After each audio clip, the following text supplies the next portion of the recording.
시편 121편을 함께 읽었습니다. 표제가 성전에 올라가는 노래라 그렇게 되어져 있습니다.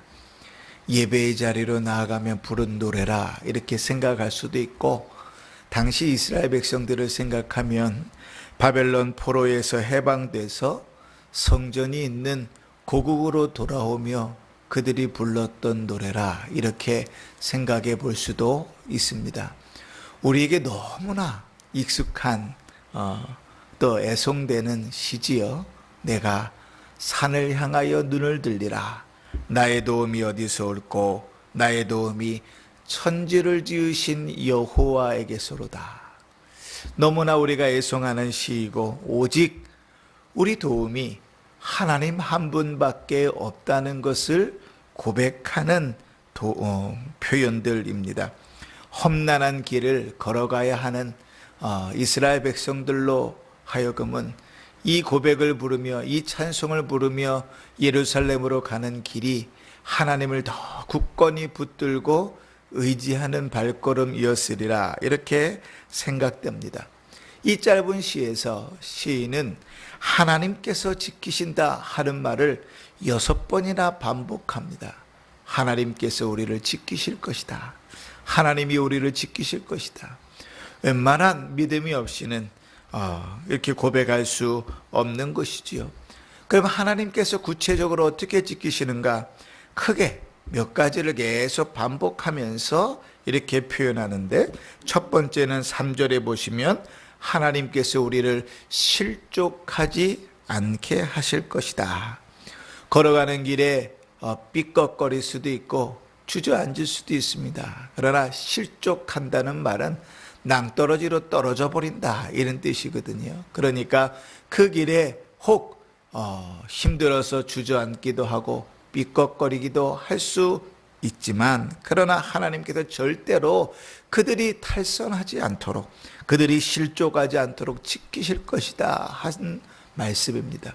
걸어가는 그 길이 아무리 험난하고 어려울지라도, 여러 대적들이 그들을 에워쌀지라도 하나님께서 그들의 믿음을 지키시고 보호하실 것이다. 그들의 여정을 지키시고 보호하실 것이다. 그렇게 표현하는 것이죠. 두 번째로 4절에 보시면 하나님이 졸지도 아니하시고 주무시지도 아니하시며 지키신다 이렇게 표현합니다. 오늘 시편 121편의 표현들은 마치 하나님이 사람인 것처럼 표현하고 있습니다. 하나님은 영이시니 조실 일이 없죠. 하나님은 영이시기 때문에 주무실 일이 없습니다. 그럼에도 불구하고 졸지도 아니하시고 주무시지도 아니하신다 이러한 표현은 뭡니까? 하나님께서 언제나 눈동자로 우리를 보고 계시고 우리를 지키고 계시다는 표현이지요. 하나님의 눈은 언제나 우리에게 있어서 한시도 떼지 않는다. 어제 뉴스를 보다 보니까 외국에 어떤 부모가 아이를 데리고 바닷가에 놀러 갔는데요. 그 바닷가에서 그 아빠가 잠깐 한눈을 판 사이에 튜브에 타고 있던 아이가 1.5km 밖으로 떠내려가 가지고 막 구조대들이 찾고 난리가 나서 겨우 찾아냈다 하는 기사를 봤습니다. 아빠인데도요, 잠시만 눈을 놓치면 아이는 그 눈앞에서 사라져 버립니다. 그런데 하나님께서는 졸지도 아니하시고 주무시지도 아니하시며 우리를 계속 지켜보고 계시는 거예요. 우리가 걸어가는 그 길을 하나님께서 지켜보시며 우리를 지키신다고 말씀하는 것입니다. 또 5절과 6절에 보면 하나님이 어떻게 우리를 지키신다고 하는가? 우편의 그늘이 되신다 그렇게 표현합니다. 그런데 그 우편의 그늘을 무엇으로부터 막아주는 그늘인가? 낮에 해와 밤의 달로부터. 해와 달로부터 그늘을 만들어 주신다는 거예요. 아니, 무슨 해로부터 그늘을 만들어 준다는 건 이해가 되는데 달로부터 그늘을 만들어 준다는 말은 무슨 말일까? 우리가 이스라엘 백성의 광야 생활을 생각하면 좀 이해가 쉽습니다. 이스라엘 백성들의 하나님께서 어떻게 인도하셨죠? 낮에는 구름 기둥으로, 밤에는 불 기둥으로 그들을 지키시고 보호하셨다. 우편의 그늘이 되신다 하는 것은 하나님의 강력한 힘으로 그들을 지켜주신다는 말씀입니다. 이지요. 또 네 번째로 모든 환난에서 7절에 보시면 지키시고 영혼을 지키실 것이다. 우리가 예전에도 몇 번 이런 표현들을 쓴 적이 있습니다. 한 절에 같은 단어가 두 번 나오면 어떤 의미라고요? 강조하는 의미라 그랬습니다. 오늘도 7절에 보면 지키신다 하는 말을 강조해서 두 번이라 말씀하고 있는데, 모든 환난에서 영혼을 하나님께서 지키신다 이렇게 표현합니다. 우리말 성경에는 모든 환난을 면케하시며 이렇게 표현되어 있는데, 히브리어 성경에는 면케하신다 하는 말은 없습니다. 이렇게 되어 있어요. 모든 환난에서 너를 지키시고 또 내 영혼을 지키시리로다 이렇게 되어져 있습니다.